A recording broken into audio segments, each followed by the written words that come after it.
98% जो fresh water है, इसको फिर से अगर हम 100 मान लेते हैं, तो जिसका 68.7% ग्लेशियर और आइस कैप के रूप में जमा है, वो भी हमारे डायरेक्ट यूज का नहीं है। अगर हिमालय की चोटी पे जो बर्फ जमा है, पानी है, फ्रेश वाटर है, तो वो हमारे किसी काम का नहीं है। में भी 800 फीट से हम लोग पानी निकालते हैं। क्या 2.5 किलोमीटर नीचे अगर पानी है तो उसको हम लोग निकाल सकते हैं? क्या 3 किलोमीटर नीचे, जमीन के नीचे 3 किलोमीटर पे जो पानी है, हम निकाल सकते हैं? कहने का मतलब पानी रहते भर में भी हमारे यूज का नहीं है। तो इसलिए फाइनली कंक्लूजन पे हमारा ये आता है कि only 0.06% of the total water is readily available for the human being. Only 0.06%. तो आप अपने वाटर कंटेंट को जान लीजिए कि जिस फ्रेश वाटर की हमें जरूरत है वो बहुत ही कम है। तो जो मैंने जैसा कि बताया कि there is same amount of water on the earth as there was when the earth was formed. कोई चेंज उसमें नहीं हुआ। वाटर कैन नाइदर बी, अब कुछ लोग कह सकते हैं कि नहीं H2O है तो हाइड्रोजन और ऑक्सीजन के प्रोपोर्शन को मिला करके हम पानी बना लेंगे तो उससे हमारी प्यास बुझ जाएगी या हमारा एग्रीकल्चर का काम हो जाएगा, तो यह संभव है और ये पॉसिबल नहीं है। तो जनरली पानी को न तो क्रिएट किया जा सकता है, नहीं डिस्ट्रॉय किया जा सकता है। एक और मैं कहना चाहता हूं कि एक वर्ड आता है वाटर लॉस का। तो वाटर लॉस बहुत ही वेग टर्म है। आज जो ये ग्लास, एक बॉटल हमारे पास रखा है, इस पानी को अगर मैं यहां गिरा दूं, लॉस हो गया। लेकिन अगर पूरे पृथ्वी के पानी के हिसाब से अगर देखा जाए तो क्या ये लॉस है? नहीं है। अगर यहां पे हम 4 दिन 5 दिन छोड़ दें तो ये वेपोराइज हो जाएगा, ये हमारे इन्वायरमेंट में वापस आ जाएगा। लेकिन पानी तो रहा ही। तो अगर पूरे पृथ्वी के हिसाब से देखा जाए तो इसको लॉस ऑफ वाटर नहीं कहेंगे। दूसरा, next, 71% of the earth surface is water. जितने फैक्ट है सही है। ओशन 96.5% हमारा टोटल पानी को रखता है जो कि सलाइन है। दूसरा, 2.5% जो फ्रेश वाटर, जैसा कि पिछले बार मैंने कहा। एक ये भी सवाल आता है कि आजकल पानी का जो हाई तौबा मचा है टेम्परेचर से किस तरह से रिलेटेड है कि एवरेज टेम्परेचर हमारे अर्थ का बढ़ रहा है। एवरेज टेम्परेचर बढ़ने से जितने ग्लेशियर में आइस है वो हमारे पिघल रहे हैं, वो हमारा वाटर के रूप में अर्थ पे आ रहा है, वो रिवर के थ्रू वो सलाइन वाटर के रूप में हो रहा है। रेन वाटर हार्वेस्टिंग कहां जरूरत है इस भी समझना पड़ेगा कि मैं जिस गांव से, जहानाबाद के एक गांव रुस्तमपुर गांव है, मैं वहां का हूं। हमारे यहां का मुझे मालूम है कि जितने भी पानी है यूज के बाद वो किसी तालाब में जमा होते हैं। वो पानी गंगा रिवर में नहीं आता। लेकिन जैसे ही पटना में रह रहे हैं तो यहां का पानी का जो मूवमेंट है वो अलग है। आज अगर यही एक पानी को जो हमारे पास फ्रेश वाटर था, इसको मैं नल या जो पाइप है उसमें मैं डाल दूं, बेसिन में डाल दूं, जो अभी का फ्रेश वाटर है ये मुश्किल से 2 से 2.5 घंटे में गंगा में चला जाएगा, क्योंकि ड्रेन हमारे पास बने हुए हैं। मुश्किल से 2 से 3 दिन में ये बे ऑफ बंगाल में चला जाएगा। कहने का मतलब ऐसा है कि जो फ्रेश वाटर आज हमारे पास था ये 3 दिन बाद सलाइन वाटर में कन्वर्ट हो जाता है। लेकिन हमारे गांव का पानी, जो हम पानी वहां हम जिसे बर्बाद कहें, फेंक कहें या यूज करना कहें, वो सालों साल हमारे गांव के पौंड में जमा है, वहां से इनफिल्ट्रेट करके जमीन में चला गया और जैसे ही ग्राउंड वाटर में चला गया तो वो वाटर के पोरोसिटी, परमेबिलिटी और जो सॉइल के पैरामीटर हैं उसके हिसाब से मूवमेंट करेंगे, जिसका स्पीड mm पर आवर में आएगा। मतलब हजारों लाखों साल के लिए वो पानी हमारा ट्रैप हो गया। चाहे तो हमारे गांव के बगल वाले लोग ग्राउंड वाटर से पंप निकाल करके वो पानी को यूज कर सकते हैं। पर्पस इतना ही है कि हम अपने पानी को वेस्ट कर रहे हैं, सलाइन वाटर में कन्वर्ट करा रहे हैं या ग्राउंड वाटर में रिचार्ज करा रहे हैं। तो पानी बचाने का मतलब है कि जहां तक हो सके अपने पानी को सही यूज करें, स्टोर करें या तो ग्राउंड वाटर में रिचार्ज करा दें। नेक्स्ट, तो only 2% of the locked in ice cap with this. तो जो 0.06% है, यही इसी पानी को पूरे पृथ्वी पर के लोग डोमेस्टिक, एग्रीकल्चर, इंडस्ट्रियल एवं अदर यूज में काम लाते हैं। नेक्स्ट, अब हम देखें वाटर साइकिल पे। वाटर साइकिल का जो मेन सोर्स है, ये सोलर सिस्टम में हीट का सोर्स हमारा सन ही है। तो जिस सरफेस वाटर को जो देख रहे हैं, आप ये समझें कि ये सलाइन वाटर भी है, या कहीं भी रिवर में होगा, पॉन्ड में होगा, जहां कहीं जिसका टॉप सरफेस हमारा ओपन है। जैसे ही वो हीट गेन करेगा, वहां से इवेपोरेशन होगा, वो क्लाउड का फॉर्मेशन होगा, उसके बाद कहीं कंडेंसेशन होकर के प्रेसिपिटेशन होगा। ये कोई इंजीनियरिंग का टॉपिक नहीं है, ये जनरल आम लोगों का जो वाटर साइकिल है, हर क्लास 6-7 के बच्चे पढ़ते हैं। तो जो सरफेस वाटर है वो इवेपोरेशन हुआ, कंडेंसेशन हुआ, प्रेसिपिटेशन हुआ, कुछ पेयर से इवेपोट्रांसपिरेशन से तुरंत जो है इन्वायरमेंट में लौट गया। जो जमीन पे पानी रेनफॉल हुआ, प्रेसिपिटेशन हुआ, उसमें से कुछ सरफेस रन ऑफ के द्वारा फिर से हमारे वाटर स्ट्रीम में आ गए, रिवर में आ गए। उसमें से कुछ को ग्राउंड वाटर में जो इनफिल्ट्रेट हुआ, वो ग्राउंड वाटर में रिचार्ज करा दिया। नेक्स्ट, तो इस तरह से वाटर साइकिल हमारा कंप्लीट हो गया।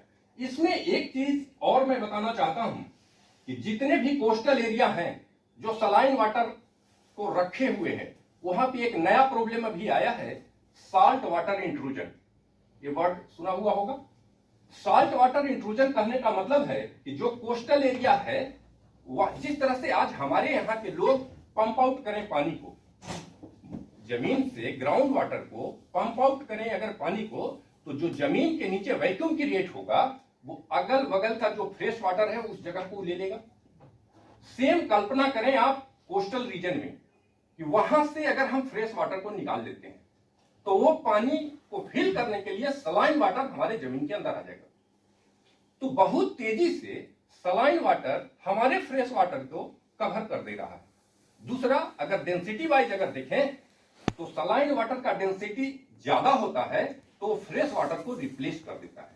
और एक बार जब ग्राउंड में सलाइन वाटर आ गया, तो उसको रिप्लेस करने के लिए बहुत हाई वहां पे वाटर डेप्थ चाहिए फ्रेश वाटर का, तब वो रिप्लेस होगा, जो लगभग इम्पॉसिबल हो जाता है। कहने का मतलब है कि हम अपने फ्रेश वाटर को फ्रेश वाटर ही बना करके रखें, और ही वही हमारा वाटर साइकिल। नेक्स्ट, अभी भी देखें, कहा गया होगा, हर लोग सुने होंगे कि जल है तो कल है, लग जाते हैं, रहे हैं, केवल रिसर्च फील्ड में चल रहा है। तो कहने का मतलब है कि वाटर जहां नहीं है, उस किसी भी प्लेनेट पे जीवन की कल्पना हम नहीं कर सकते हैं। और पानी ही एक ऐसा है जो हम लोग को याद है कि 20-25 साल पहले पानी को अभी भी हम लोग फॉर ग्रांटेड लेते हैं, ये मान के चलते हैं कि पानी की कमी कभी नहीं होगी। आज से 25 साल पहले अगर किसी को कहा जाता कि 20 रुपए में पानी का बोतल खरीद करके पीना पड़ता, तो हमें याद है, लगता है कि हमारे यहाँ के बुजुर्ग तो मारने के लिए, उसको दौड़ने के लिए खड़ा हो जाते कि तुम पागल हो गए हो क्या। लेकिन जब आज हम लोग पीने के पानी को, जहां कहीं भी आज तक कोई भी नहीं होगा जो खरीद करके पानी नहीं पिया होगा, तो ये जब अगर कहूं कि अगला 25 साल में खाना बनाने के लिए भी पानी खरीदना पड़ेगा, और उसके अगले 50 साल के लिए इरिगेशन के लिए पानी खरीदना पड़ेगा, तो अतिशयोक्ति नहीं होनी चाहिए। नेक्स्ट,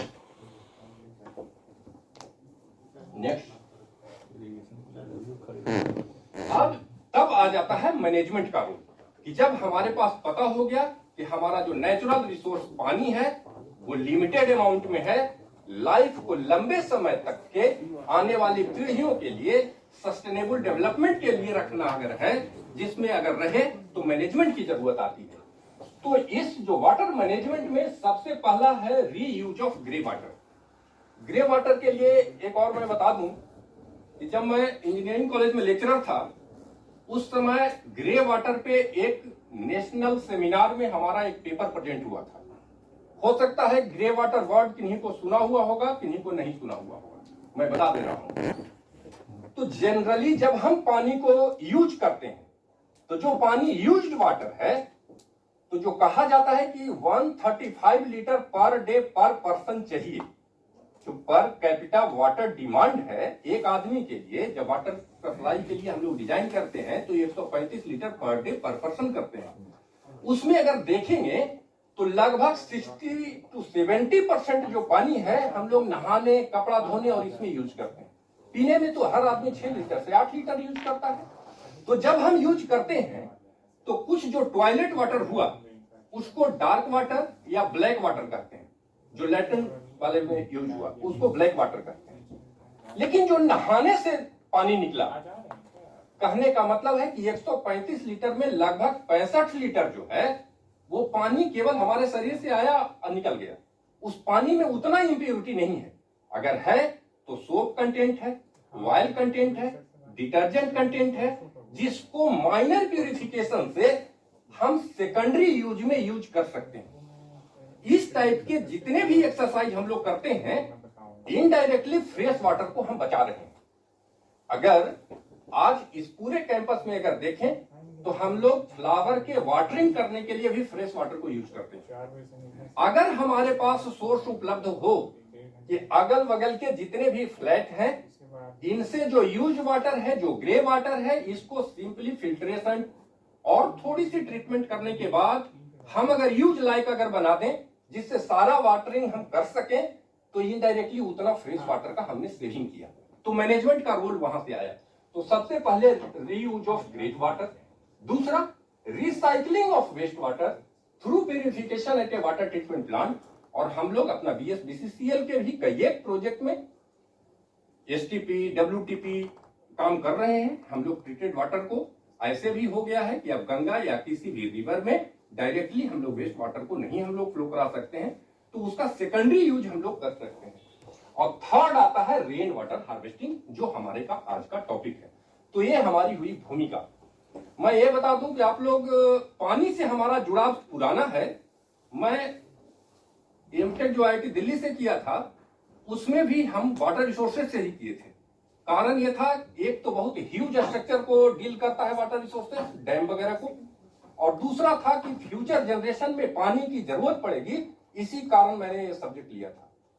जब इंजीनियरिंग कॉलेज में लेक्चरशिप की अपनी शुरुआत की, जॉब की और नौकरी की, उसमें मैं वाटर रिसोर्सेज डिपार्टमेंट में ही था। और संयोग से 2 लड़के एमटेक जो हमारे अंडर में किए हैं उनका भी टॉपिक रेन वाटर हार्वेस्टिंग था। हमारे सुपरविजन में उन लोगों ने एमटेक थीसिस किया था। इसलिए आप लोग निश्चिंत रहें, रेन वाटर हार्वेस्टिंग से रिलेटेड जिनके मन में जितने भी अनुत्तरित सवाल हैं एकदम फ्री होकर के आप रखें, और पूरी विश्वास दिलाता हूं कि उसका सवाल का समाधान करने में हम सक्षम होंगे या साथ मिलकर के प्रयास करेंगे। नेक्स्ट,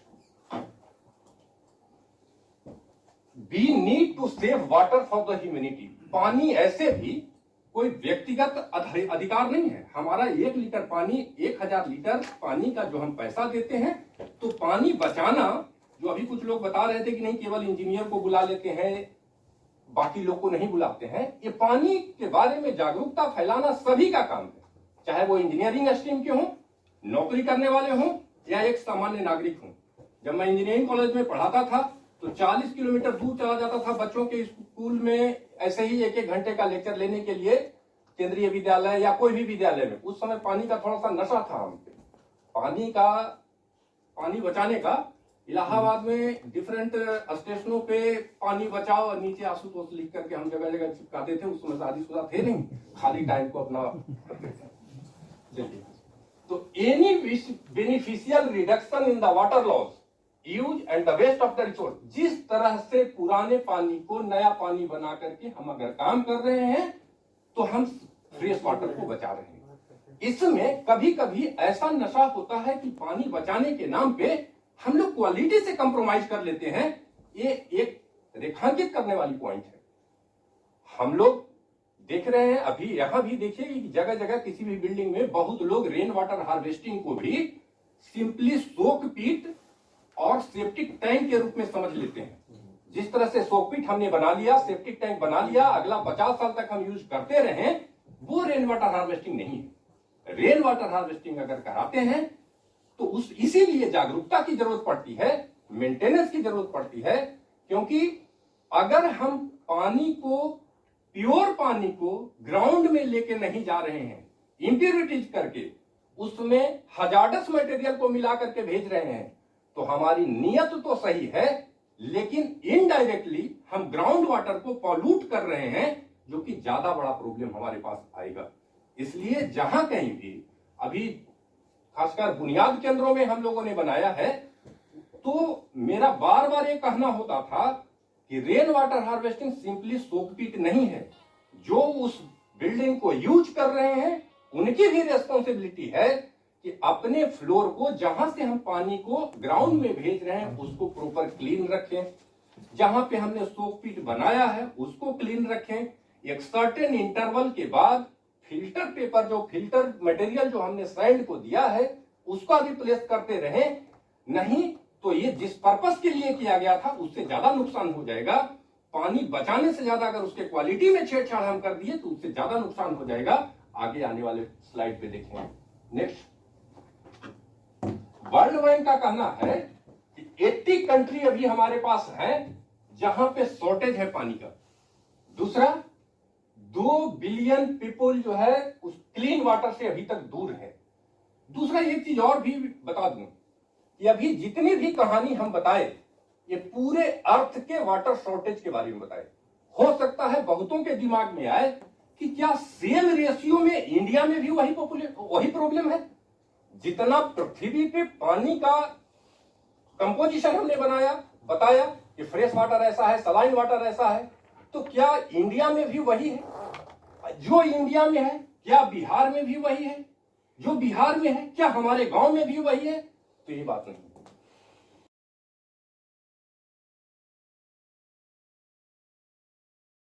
इसीलिए लगता है कि हमारे कानून बनाने वालों ने पानी को समवर्ती सूची में रखा है कि सेंट्रल एजेंसी और स्टेट एजेंसी अलग अलग कानून बनाए।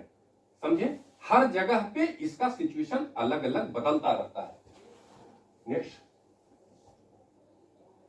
इंडिया पूरी दुनिया में अगर सरफेस वाइज देखा जाए तो 2.4% जो सरफेस एरिया है पूरे दुनिया में के परसेंटेज के हिसाब से अगर देखा जाए तो 2.4% है। लेकिन अगर वाटर अवेलेबिलिटी के हिसाब से अगर देखा जाए तो 4% पानी हमारे पास है। तो थियोरेटिकली हम कह सकते हैं कि इंडिया वाटर रिच कंट्री में आता है, वाटर स्कार्स कंट्री में नहीं आता। हमारे पास एरिया में 2.4% है, लेकिन वाटर अवेलेबिलिटी के हिसाब से हम 4% पे हैं। दूसरी पहलू अगर देखें कि पॉपुलेशन वाइज 17% हम है, मतलब पॉपुलेशन का लोड हमारे पास ज्यादा है, पानी का परसेंटेज हमारे पास ज्यादा है, लेकिन पर कैपिटा अगर हम देखें तो पानी हमारे पास कम है। इसलिए हमें वाटर हार्वेस्टिंग या वाटर सेविंग का स्ट्रेटजी को अपनाना होगा। तो ये एक सिंबॉलिक पिक्चर है कि अगर हमारे पास रेनफॉल होता है तब हम इसको क्या करें। तो सबसे पहला है कि उसको कलेक्ट करिए, अगर संभव है तो यूज करें आज के लिए। दूसरा, नेक्स्ट कुछ दिन के लिए मींस फ्यूचर के लिए उसको स्टोर करके रख लें।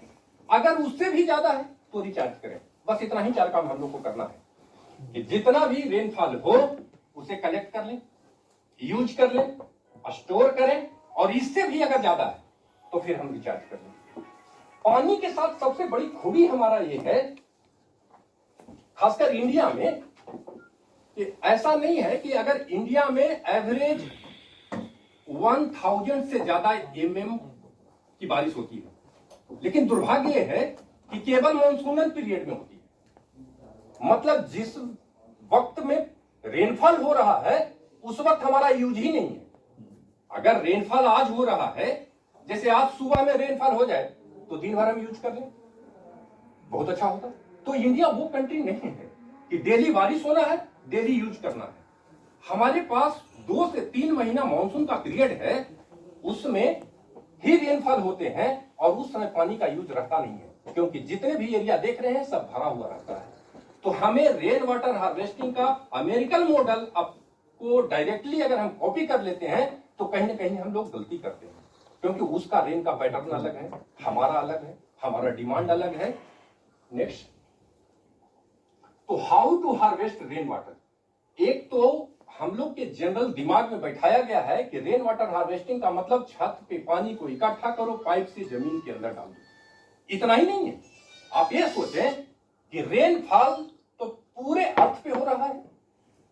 हम केवल बिल्डिंग पे ही क्यों अपने आप को सीमित किए हुए हैं? हम केवल बिल्डिंग को क्यों कर रहे हैं?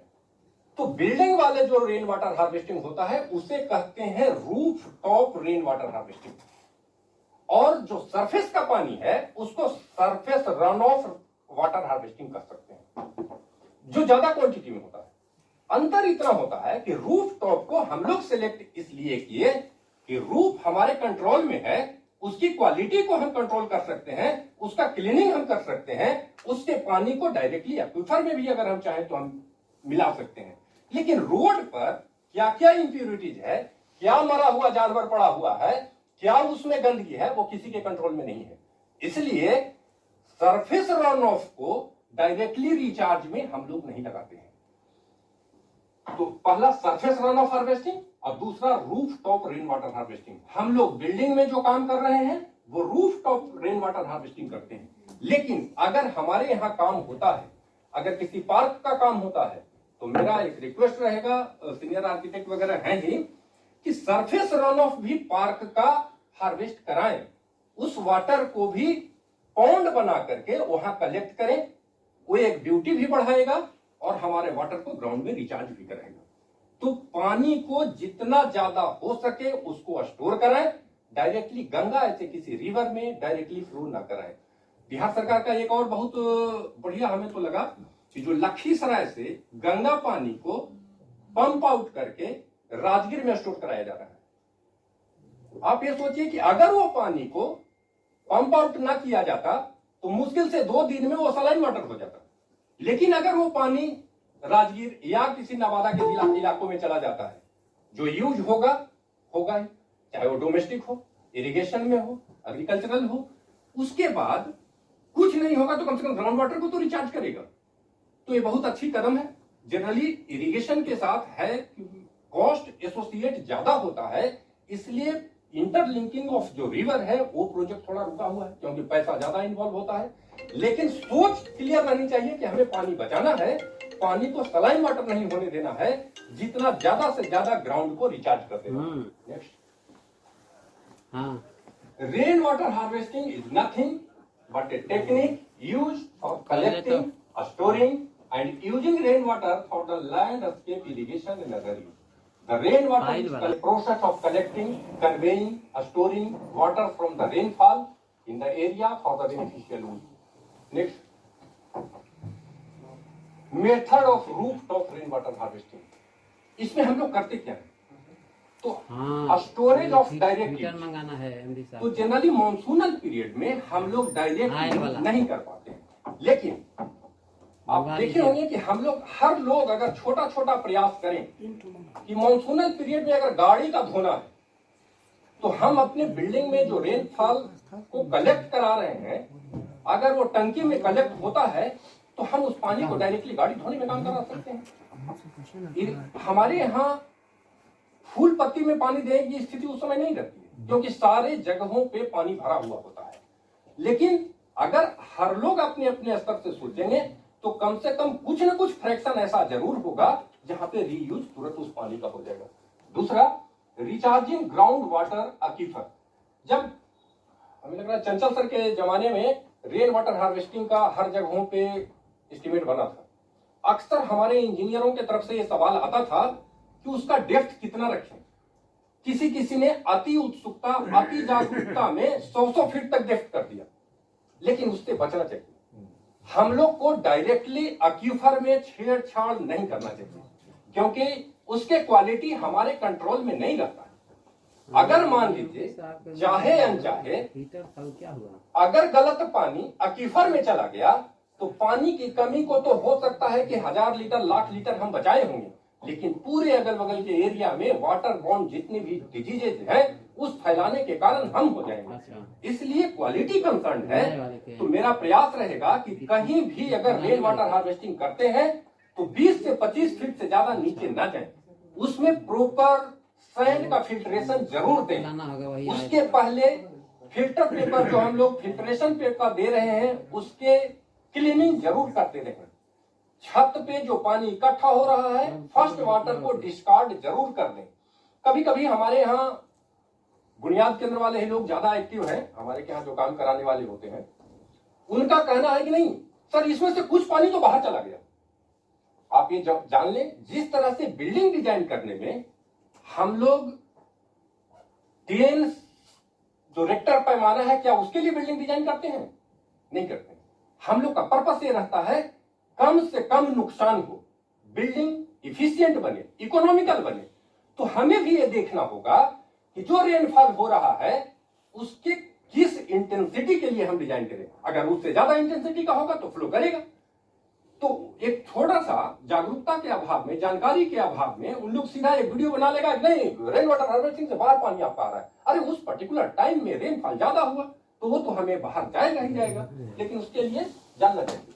तीसरा, रिचार्जिंग ऑफ ए बोरवेल। हम लोग जहां कहीं भी काम करते हैं, आगे मैं अपना पर्सनल एक्सपीरियंस बताऊंगा कुछ स्लाइड में, बोरवेल को भी रिचार्ज के रूप में यूज कर सकते हैं। रिचार्ज ऑफ ए पिट, सो करे रिचार्ज साहब, बाकी सब वैसा ही। नेक्स्ट, कुछ लोग ये जो कहते हैं कि क्या हम अक्वीफर को पेनिट्रेट करें या नहीं करें, तो सीधा सवाल है, एकदम करें, कर सकते हैं। अगर आपको क्वालिटी कंसर्न है, आप अपने पानी को उतना फ्रेश समझते हैं, तो उसके अक्वीफर में क्या, कहीं भी डायरेक्टली पीने में भी यूज कर सकते हैं। लेकिन अगर नहीं है, आप एक बार साइट पे कंस्ट्रक्ट करके चले जाते हैं, उसके बाद 5 साल तक उस साइट को कोई देखने वाला नहीं है कि ये हमारा प्रॉपर क्लीन हो रहा है कि नहीं, तो जरूर अक्वीफर तक ना पहुंचे। उससे ऊपर के ही लेवल पे, टॉप लेवल पे ही, सैंड बेड पे ही ला करके उसे छोड़ दें कि वो नेचुरल फिल्ट्रेशन से नेचुरल क्लीनिंग होकर के ग्राउंड को रिचार्ज करता रहे। नेक्स्ट, ऐसे नॉर्मल प्रक्रिया यही है कि एक टिपिकल हमारा बिल्डिंग का डिजाइन है जिसका टॉप हमारा ओपन है, जिससे रेनफॉल होता है। इसमें हमारा कन्वेइंग पाइप लगा हुआ है, उससे ओवरफ्लो पाइप भी लगा हुआ है। ये जनरली हम लोग अपने साइट पे नहीं देते हैं, अपना जो क्लाइंट होता है उससे डर से, क्योंकि उन लोग का कहना है कि नहीं हमारा पानी बाहर फ्लो ना हो। लेकिन मेरा मानना है कि हर जगह ओवरफ्लो पाइप जरूर दें। इस जो कहीं कहीं हम लोग टैंक बनाते हैं, इसको ग्राउंड लेवल से सर्टेन लेवल ऊपर जरूर रखें। याद होगा कि पिछले साल पटना में जब बाढ़ आ गई थी, तो जितने लोगों ने रेन वाटर हार्वेस्टिंग के लिए बनाया था, वो सब फ्लडेड हो गया था। मतलब उसके ऊपर भी 1 फीट पानी जमा था। आप सोच सकते हैं कि अगर हम अक्वीफर को पेनिट्रेट किए हुए हैं और उसके ऊपर नाली से लेके सारा पानी एक होकर के फैल गया, तो हमसे कितनी बड़ी गलती हो गई, और सारे वाटर को पॉल्यूटेड होने का कारण हम हो गए। इसलिए जब भी करें तो इतना जरूर सोच लें कि जमीन लेवल से 2 से 2.5 फीट एबव उसको जरूर रखें, जो हमारा टॉप लेवल हो, और उसमें भी प्रॉपर फिल्ट्रेशन का यूज करें। हमें 1000 लीटर पानी बह जाए तो ठीक है, लेकिन 100 लीटर गंदा पानी को हम अक्वीफर में ना मिलाएं, इसका ध्यान जरूर रखें। दूसरा, next, roof top rain water harvesting में हमारे पास रेन वाटर हार्वेस्टिंग के लिए इतना ही चीज है। कैचमेंट जनरली अगर रन ऑफ होता है तो सरफेस रन ऑफ में जितना एरिया आता है उसको हम कैचमेंट कहते हैं। लेकिन अगर हम एक बिल्डिंग के लिए डिजाइन करते हैं, जहां रूफ टॉप की बात अगर करते हैं, तो जो टेरेस वाला पोर्शन, छत वाला पोर्शन है, उसका एरिया ही हमारा कैचमेंट होता है। उसके बाद गटर और डाउनटेक पाइप। तीसरा प्रोविजन हमें करना होगा फर्स्ट फ्लैश फिल्टर का, जो कि मैंने कहा कि लगातार, जैसे अभी हमारे छत पे रेनफॉल नहीं हो रहा है, तो क्या हमारा छत एकदम क्लीन है? पत्ते आए होंगे, सड़े होंगे, कुछ चिड़िया मरी होगी, कुछ और भी होंगे, तो उसका फर्स्ट फ्लैश का प्रोविजन देना बहुत जरूरी है। नहीं तो ये पानी डायरेक्टली हमारा ग्राउंड वाटर में चला जाएगा, अक्वीफर को हमारा पॉल्यूट कर देगा। डिलीवरी सिस्टम और ये सबका एक सर्टेन इंटरवल के बाद रिपेयर मेंटेनेंस होते रहना चाहिए। दूसरा, नेक्स्ट, पानी के बारे में और एक बता दूं कि इंडिया में स्पेशल डिस्ट्रीब्यूशन है रेनफॉल का। हमारे राजस्थान के कुछ एरिया में 100 mm से कम बारिश होती है, तो आसाम में 2500 mm से ज्यादा बारिश होती है।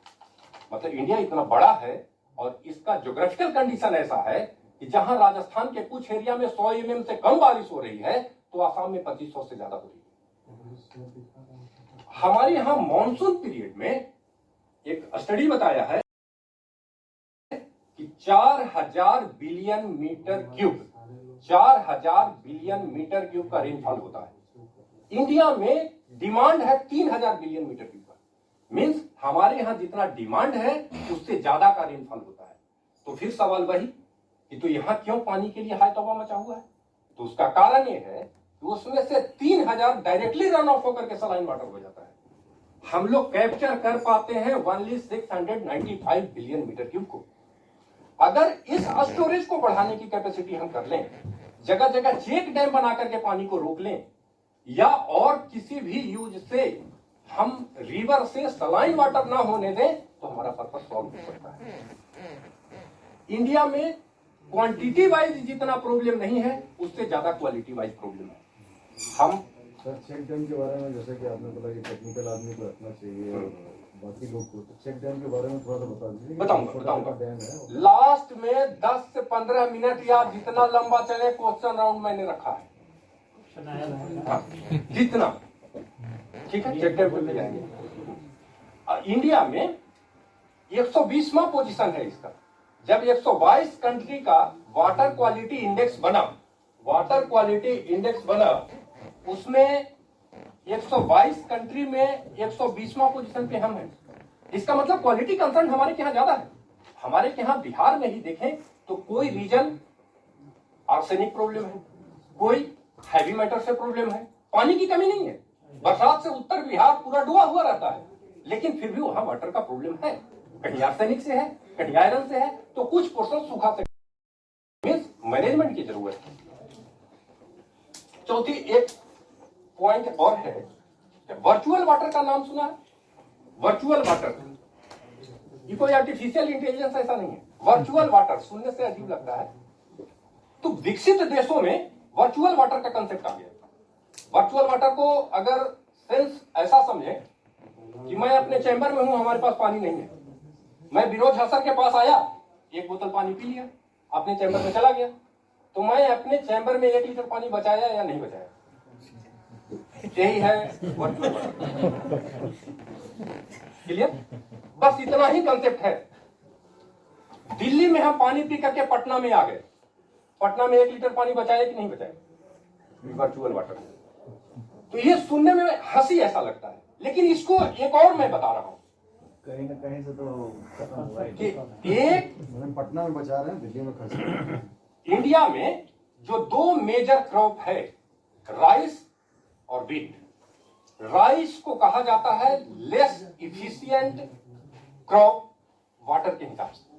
कहने का मतलब है, सुन के आश्चर्य लगेगा या हो सकता है कि विश्वास भी ना हो, 1 केजी राइस बनाने में 1600 लीटर पानी लगते हैं।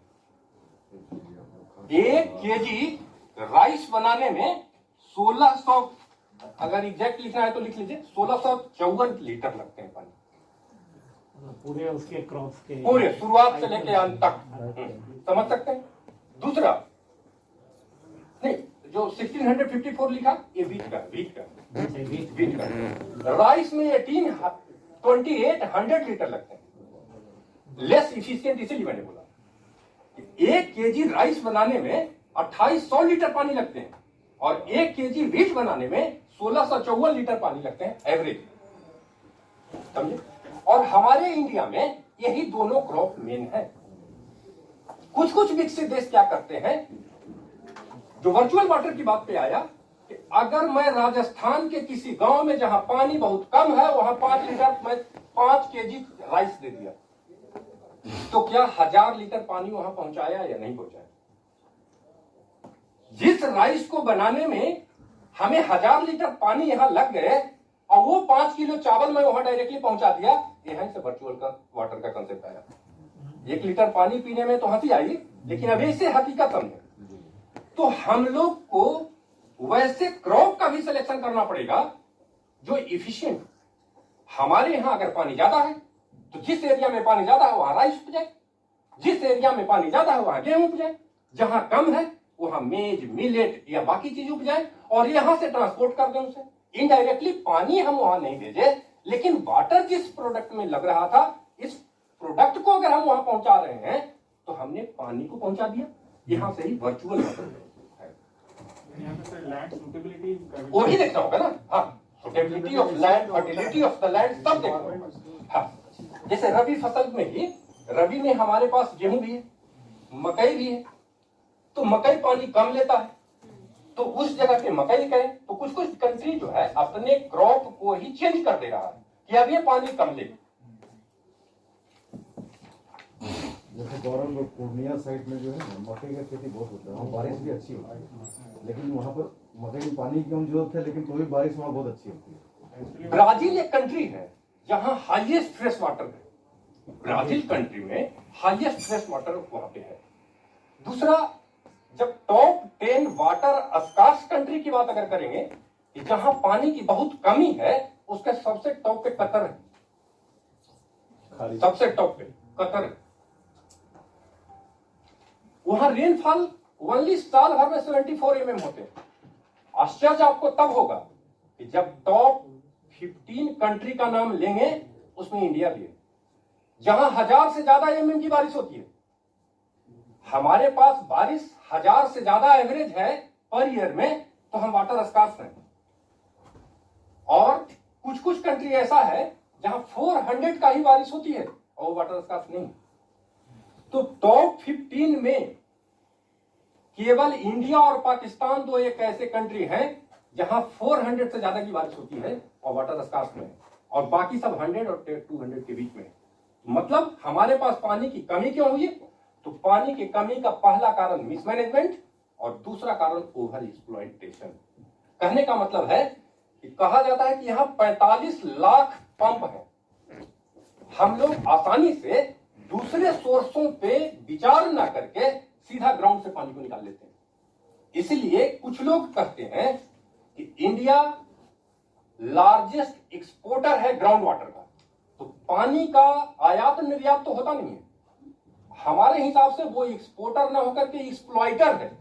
सबसे ज्यादा ग्राउंड वाटर को, क्योंकि जमीन के नीचे के पानी को हम अपना पानी समझते हैं। अगर जिस दिन से मानवता के पानी को, ह्यूमैनिटी के पानी को अगर समझने लगेंगे तो हम लोग भी दूसरे विकल्प पे विचार करने लगेंगे। हम लोग ये समझते हैं कि हमारे पुरखों ने हमारे लिए रिचार्ज करके रखा है, लेकिन ये कभी समझ में नहीं आता कि हम आने वाली पीढ़ी के लिए क्या हम रिचार्ज कर रहे हैं और हम पानी को निकालते जा रहे हैं। इसलिए हमारे यहाँ अक्सर गर्मी के दिनों में ये न्यूज बनता होगा कि यहाँ 2 मीटर वाटर टेबल नीचे चला गया, 4 मीटर वाटर टेबल नीचे चला गया। हमारे यहाँ की कुएं सूख गई, नल पंप जो है वो पानी देना छोड़ दिया। कारण क्या है? क्योंकि हम लोग ओवर एक्सप्लॉइट कर दे रहे हैं, हम रिचार्ज कर नहीं रहे हैं। और जहां जरूरत पड़ती है, एक ग्राउंड वाटर बोर्ड का कहना था कि 45 लाख जो हम लोग बोल रहे हैं कि हमारे यहाँ पंप है, ये तो अनऑफिशियल है। वो पंप और कितने हैं, कितने घंटे चलते हैं, ग्राउंड वाटर का कितना हम एक्सट्रैक्ट करते हैं, इसका कोई फिक्स डाटा हम लोग के पास नहीं है। तो रेन वाटर हार्वेस्टिंग उसमें छोटा सा प्रयास हो सकता है सोच बदलने के लिए, और जब सोच बदलेगी तभी दशा बदलेगी। पानी 1 लीटर, 10 लीटर, लाख लीटर से कोई फर्क नहीं पड़ेगा। इंडिया बहुत बड़ी, सोच बदलना इंपॉर्टेंट है और ये बच्चे में पहुंचाना बहुत जरूरी है।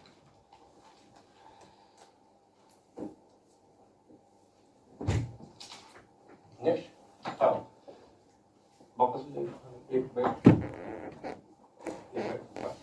तो हम जब डिजाइन करेंगे तो हमारे लिए इतना ही इंपॉर्टेंट है कि हम किस रेनफॉल इंटेंसिटी पे डिजाइन करें, क्योंकि हमारे यहाँ जब डिजाइन होगा पूरे बिहार में, मतलब साउथ बिहार से नॉर्थ बिहार तक हर जगहों के लिए रेनफॉल फिक्स नहीं है। इसलिए कोई एक मॉडल पूरे बिहार के लिए एप्लीकेबल नहीं हो सकता है कि हम अगर डिजाइन कर दें कि स्टोरेज टैंक रखिए 10 बाई 10 का और वही हमारा गया में भी चल रहा है, वही मधुबनी में चल रहा है, ऐसा नहीं होना चाहिए।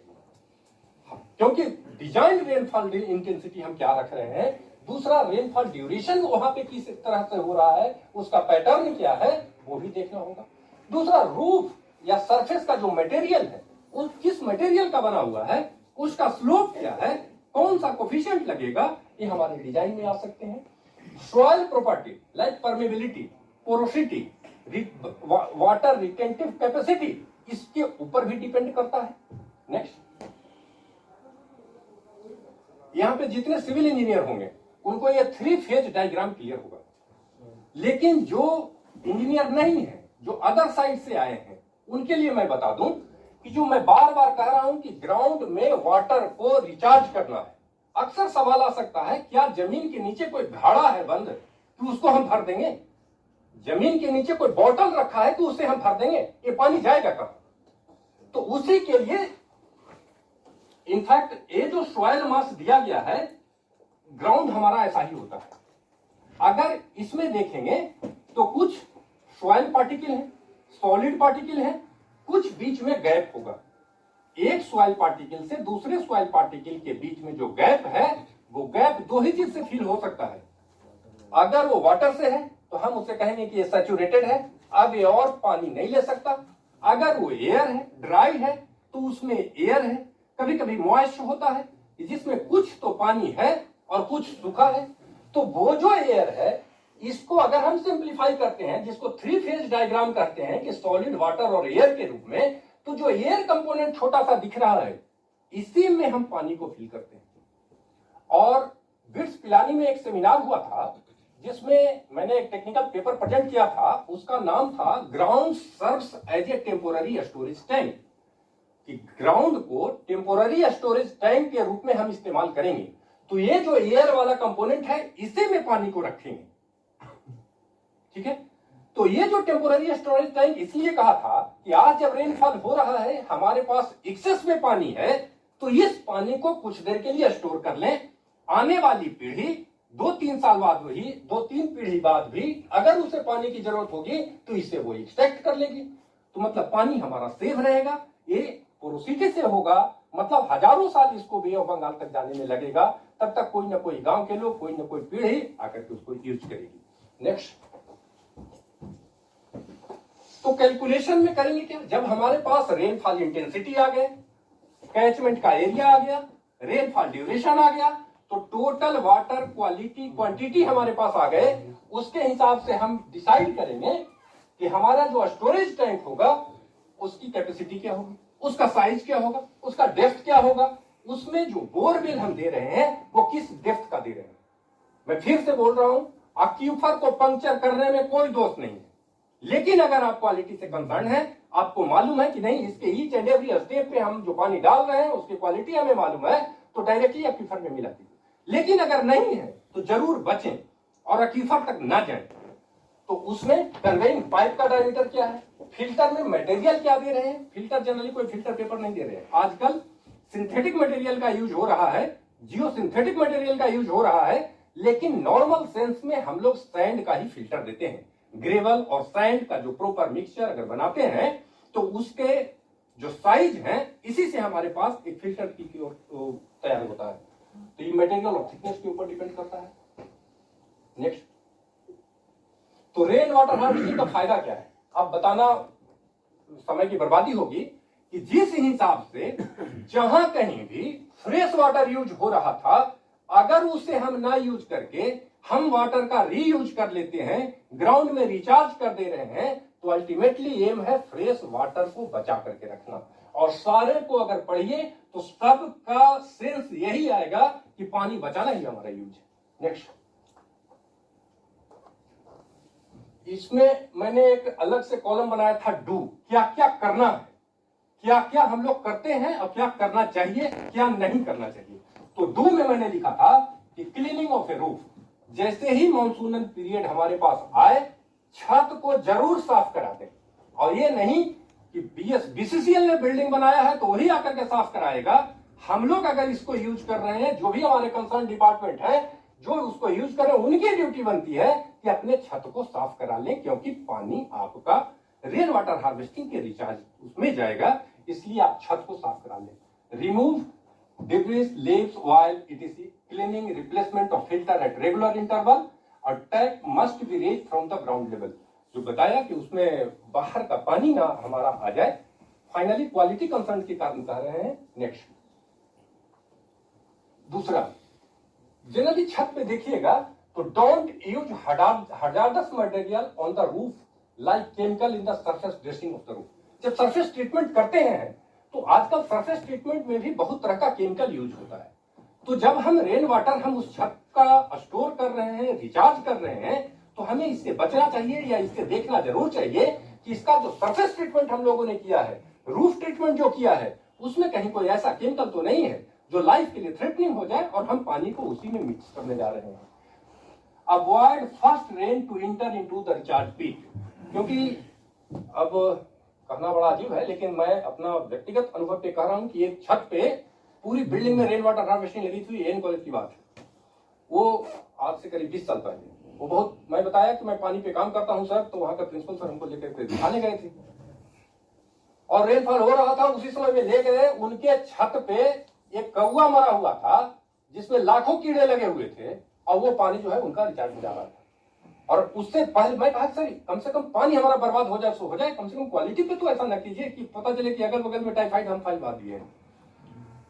तो ये देखना बहुत जरूरी है, इसलिए मैं इस पे बार बार फोकस कर रहा हूं। नेक्स्ट, हाँ, अब मैं कुछ केस स्टडी बता रहा हूं कि अपने इस कारपोरेशन में जब आने के बाद कुछ साइट पे काम करने में जो डिजाइन में ना भी था, लेकिन साइट कंडीशन के हिसाब से क्या क्या चेंज किया वो मैं बताना चाहता हूं। सबसे पहले मैं जब गया में डीजीएम था तो एक वहां पे जगह है 12 चट्टी। 12 चट्टी अगर आप नेशनल हाईवे पे जा रहे हैं तो अब कारण कुछ और होगा, लेकिन 12 चट्टी की पहचान है चट्टी में पानी बिकना। उस पूरे रोड पे जाते भर में अगर दोनों साइड में पानी बिक रहा है तो समझिए कि 12 चट्टी हम आ गए। वहां पे एक हॉस्पिटल में काम करने का मौका मिला था हमें, सीएचसी बनाने का। जब मैं गया तो वहां के प्रभारी कहे कि बिहार में जितने भी हेल्थ सेक्रेटरी आए हैं सबको मालूम है कि 12 चट्टी हॉस्पिटल में जमीन के नीचे पानी नहीं है। जब डॉक्टर वहां पे लिस्ट लिखते हैं दवा का तो नीचे लिख देते हैं 50 लीटर पानी। वो एज एक मेडिसिन की तरह एक लिस्ट बढ़ता है, समझे। अगल बगल के इलाकों के लिए, महिलाओं के लिए, प्रसव हो या इलाज का हो, पानी तो हर चीज की जरूरत है। हॉस्पिटल में भर्ती होते वो पूरी दवाई में वो पानी का टंकी खरीद करके लाता है और पूरे रास्ते में बिकेगा दोनों साइड में 50 लीटर 100 लीटर का। उनका कहना था कि आप हॉस्पिटल तो जैसे भी बनाएं लेकिन पानी का इंतजाम यहाँ पे कर दें। सच में हमने अनसक्सेसफुल 4 से 5 बोरिंग किया, पानी नहीं निकला। वो बोले कुछ नहीं निकलेगा, यहाँ जो लोग आते हैं बोरिंग करते हैं पानी नहीं निकलता है। वहां से लगभग 800 मीटर दूर पे एक बोरिंग था जो कि वहां के किसानों का था। उनको जब मैं समझाया कि भाई इसी हॉस्पिटल में आप भी आते हैं, क्या यहाँ पे ही मैं भी बोरिंग कर दूं? बोले तो यहां से पानी वहां कैसे जाएगा, तो हमारा खेत पूरा बर्बाद हो जाएगा। तो मैं वहां बोरिंग किया, जमीन से 10 फीट नीचे पाइप लाया कि उनका खेती का काम भी होता रहे। अपने कैंपस में सीएचसी का जो कैंपस था उसमें एक वाटर टैंक बनाया, मोटर वहां रख करके वाटर टैंक भरते थे और इस वाटर टैंक से हॉस्पिटल में आता था। जब पानी भर दिए तो वहां के प्रभारी का कहना था कि हैंड ओवर हम आज ही इस बिल्डिंग को ले लेते हैं, आप अपना काम करते रहिएगा। जबकि हैंड ओवर हमारे यहाँ बहुत बड़ा समस्या है, लेकिन वो खुश हो गए थे कि कम से कम यहाँ आपके यह असंभव सा काम था और हमारे हॉस्पिटल में पानी आ गया। और वो किसान इसलिए खुश हुआ कि इस हॉस्पिटल में हमारे ही तो परिवार आएंगे, हम ही तो पानी खरीद रहे हैं। तो आज 12 चट्टी एक हमारे काम से वहां पे पानी आ गया। दूसरा, बुनियाद केंद्र बांका में काम करा रहे थे। सब जगह हमारे यहाँ रूफ टॉप हार्वेस्टिंग का काम हम लोग किए हैं और बुनियाद केंद्र सेंटर पे भी एग्रीमेंट पे बंधे हुए थे हम रूफ टॉप वाटर हार्वेस्टिंग के लिए। लेकिन जब उस कैंपस से मुश्किल से 20 फीट दूर एक कुआं था और वो कुआं कॉन्ट्रैक्टर को तो सीधा सर कुआं को भर देंगे, रोड बना देंगे यहाँ पे, अभी तो भरोगे क्यों? एक तो कुआं है, इसको तो भरना नहीं चाहिए। जब पुराना कुआं है तो इसको क्यों ना हम लोग रिचार्ज वेल के रूप में काम करें। तो सरफेस वाटर रन ऑफ जो है उसके रिचार्ज ट्यूब के लिए उसको काम नहीं किया और मुश्किल से हमें लग रहा है कि उसको 2000 भी नहीं लगा होगा। और पाइप ही लगना है ना, प्रॉपर एक स्लोप अगर बना के पानी को इकट्ठा करें और पाइप से उसको अगर मिला दें तो वो काम हमारा हो गया। ऊपर से रोड भी बन गया, वो हमारा रिचार्ज वेल भी बन गया और उस सेंटर पे मैं कह सकता हूं कि वहां के कैंपस का एक बूंद भी पानी बाहर नहीं जाता, क्योंकि जो रूफ टॉप था उसका तो रिचार्जिंग हम लोग कर ही रहे थे, सरफेस रन ऑफ का भी हमने कर दिया, तो वो काम हुआ। सर मुंगेर ऑडिटोरियम में आर्ट गैलरी और तीसरा नंबर पे भी मैं बता रहा हूँ, तीसरा नंबर पे जो सर ने याद दिलाया वो आर्ट गैलरी मुंगेर, वहां पे भी काम कर रहे थे। पूरी बिल्डिंग में रेन वाटर हार्वेस्टिंग का प्रोविजन नहीं था, पता नहीं किस कारण से था, या तो पहले का डिजाइन होगा इसलिए नहीं था। लेकिन कैंपस में जब अप्रोच रोड और पार्किंग बनाने की बात आई, थोड़ा सा इंक्रोचमेंट था उधर, तो देखा कि वहां करीब 30 फीट डाया का 60 फीट डेप्थ का एक पुरानी कुआं है, और वो हमारे अप्रोच रोड एकदम जो मेन गेट आता है, बैक साइड का मेन गेट आता है, उसके एकदम फ्रंट पे था। तो भरने, भाई हमारे यहाँ का तो सीधा कहानी है, भर देंगे। मैं बोला कि भरने में एक तो हमारे पास मटेरियल लगेगा, उसका पेमेंट नहीं करेंगे। दूसरा, अगर इसी को फिर से वही रेन वाटर का हम अपना करा लें, उस समय संयोग से मैंने ग्रुप पे भी लिख दिया था, एमडी सर जो पुराने वाले थे तुरंत ऑर्डर दे दिए, लेकिन नहीं तो बहुत अच्छा काम है, तो मैं करा लिया था। लेकिन कॉन्ट्रैक्टर को कह दिया था कि इसका 1 पैसा भी हम पेमेंट नहीं करेंगे, वो हमारे शौक से तुम कर लो। वो राजी खुशी कर लिया, आज वहां पे काम चल रहा है। तीसरा, ऐसे ही एक साइट है छज्जूबाग पटना, अभी नया काम करा रहे हैं। हमें सुधांशु हमारा यही है, ये जब घुमा रहा था उसमें देखा कि ये बताया कि एक कुआं है इसके नीचे जिसमें सांप भी रहता है। मैं इसे बोला कि इसका कम से कम टॉप लेयर बहुत सावधानी से, कि किसी को कोई नुकसान ना हो, न सांप से न गिरने से, इसका टॉप लेयर को हटा देना और देखना कि इसका डेप्थ कितना है, उसके हिसाब से इसमें हम लोग फिर उसका यूज करेंगे। वो भी हमारे रास्ते में ही आएगा और आप लोग को भी दिखाएंगे अगर मौका मिला तो। एक साइट और था SC/ST 720 बेड आस्था। जमुई आस्था में बहुत ही रिमोट इलाके में काम हुआ था। हमारे से पहले वाले जो लोग थे वहां पे 100 बेड का स्कूल बनाए थे। स्कूल का एक पहले जो हमारे पास आया था वो स्कूल का था। स्कूल बिल्डिंग बन गई, हैंड ओवर कराने का टाइम हमें आया, लेकिन बोरिंग वहां पे पानी दिया ही नहीं। मतलब झारखंड से 1200 फीट 2000 फीट तक के हमने बोरिंग कराया। उसका वीडियो देख करके आश्चर्य लगेगा कि जो पंप से बोरिंग कर रहा था, लग रहा था कि पानी फेंक रहा था, इनफैक्ट वो पाउडर था।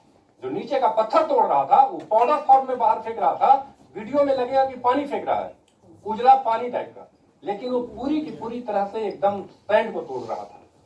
और जब 2000 फीट तक के हमें पानी नहीं मिला, उसके बाद यहाँ के GM, CGM, MD सर सबको मैंने बताया कि वहां सर पानी है ही नहीं, क्योंकि वहां पे करीब लगभग 7 से 8 जगहों पे हमने बोरिंग कराया। कुछ लोगों ने बताया कि यहाँ पे कुछ साधु बाबा हैं, तो कुछ एक ज्ञानी है, वो नारियल नचाते हैं, तो कोई दीप जला करके बता देते हैं कि यहाँ पानी है।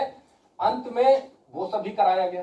कुछ लोग अंधविश्वासों के जितने सारे ऑप्शन थे, लाचारी हम लोगों ने सब अपना लिया, लेकिन उसके अंदर पानी नहीं था। तो दूसरा दिक्कत यह हो गई कि एक तो स्कूल में पानी नहीं, और दूसरा वहां 720 बेड पास हो गया। तो अब 720 बेड का हमें काम कराना था। वहां का आ रहा था कि यहाँ पानी है ही नहीं। हमने एमडी सर को, पुराने वाले एमडी सर थे, उनसे कहा कि सर इसको PhD डिपार्टमेंट को भेज दिया जाए, पानी का एक्सपर्ट वही है। हम लोग भेज दी। PhD डिपार्टमेंट भी अपना लिखा पढ़ी सब जगह कर किया। उसके बाद वहां के DM हमारे एमडी सर को बोले कि एस्टीमेट बन गया है, अपने DGM को भेज दो। जब मैं वहां गया, एमडी सर हमें बोले कि आप जाकर के मिल लीजिए, वहां तो एस्टीमेट बना दिया है। हम सर एस्टीमेट क्या बनाएगा, जमीन के नीचे पानी ही नहीं है, तो एस्टीमेट बना करके क्या करेगा। बोले नहीं, वहां 9 लाख का एस्टीमेट, 6 लाख का एस्टीमेट बना दिया है। हमसे पानी है ही नहीं। बोले आप मिलते क्यों नहीं है जो हमको ना कह रहे हैं। हम सर मुझे मालूम है ना कि उसके नीचे का पानी है नहीं, आप सर बताएं कि उससे दूर में कहीं बोरिंग किया है। बोले नहीं, वो 9 लाख का एस्टीमेट बना दिया। अब सर का कहना था, इसलिए मुझे जाना पड़ा। मैं DM से जब मिला तो जब एस्टीमेट देखा तो उसने किया क्या था कि एक बोरिंग का 3 लाख कॉस्ट, इसलिए 3 बोरिंग तो 9 लाख कॉस्ट। जब एक बोरिंग में पानी है नहीं तो 3 बोरिंग हम करें क्यों, हम 9 लाख के एस्टीमेट लेकर के क्या करें। मैं वहीं से DM को भी कहा कि सर एक जगह पानी ही नहीं है तो 9 लाख के एस्टीमेट हमें क्यों दिखा रहे हैं। बाद में वो मजाक में ही कहे कि अरे तुम तो यंग लग रहे हो, अगर तुम पानी नहीं लाओगे तो बूढ़ा क्या ला पाएगा। हमारे MD सर को बोले कि आप इन्हीं को काम दीजिए, ये ले आएगा पानी। MD साहब को भी मैंने कहा कि पानी तो आएगा साहब, लेकिन कॉस्ट बढ़ेगा। बोले कितना दूर से लाओगे। हम कि सर पानी जब लाना है तो भागीरथ जब गंगा ले आया हिमालय से, तो हम लोग 1-2 किलोमीटर से पानी क्यों नहीं ला सकते। तो उन्होंने कहा कि नहीं, जो भी पैसा लगेगा वो हम देंगे। उसके बाद सर वहां से 1.5 किलोमीटर दूर पे हमने पानी किया। सिचुएशन पहाड़ी का है, वहां का टोपोग्राफी पहाड़ी का है।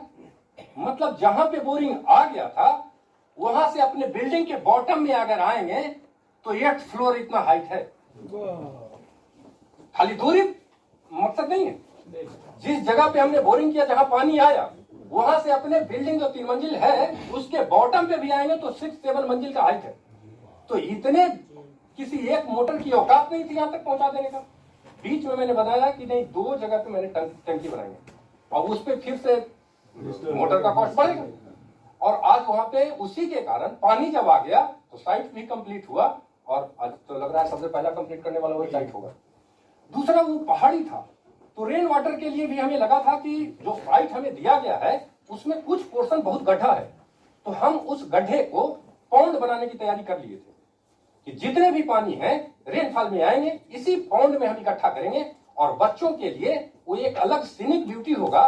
जो हॉस्टल में लोग रह रहे हैं वो कहेंगे कि आधा घंटा जाके हम पौंड पे थे, तो मतलब उस विद्यालय में कुछ लोग कहेंगे कि हम कैंटीन में थे, कुछ हॉस्टल में थे, कुछ कॉलेज में थे, कुछ लोगों के लिए एक अलग लोकेशन मिलेगा कि नहीं हम पौंड के पास थे।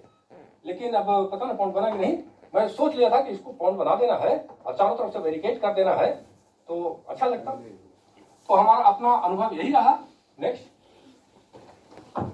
हाँ, एक रिक्वेस्ट ये भी है कि यहाँ पे जितने भी हैं, हमारे यहाँ जितने भी एसी हैं, एसी गर्मी के दिनों में जहाँ रेनफॉल नहीं होता है, सबका यहाँ कलेक्टिव वाटर का एक जगह पे लगाया गया है, खासकर फ्रंट पे, बैक पे तो नहीं लगाया गया, लेकिन जो फ्रंट पे भी लगाया गया सारे पानी को ले जाकर के फिर से हम ड्रेने में मिला दिए।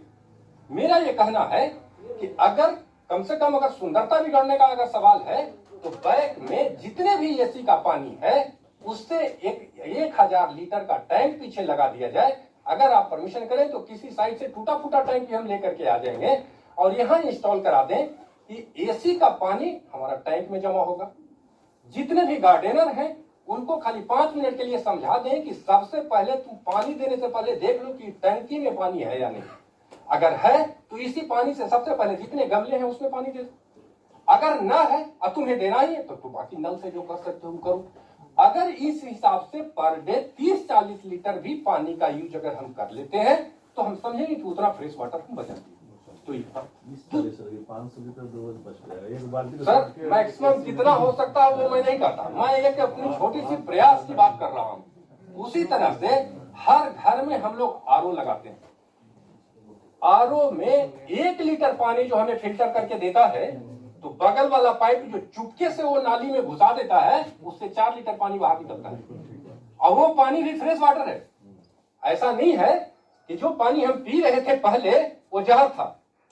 आज आरओ का पानी पी रहे हैं और 4 लीटर पानी जो निकल रहा है वो बाकी नल का ही पानी है।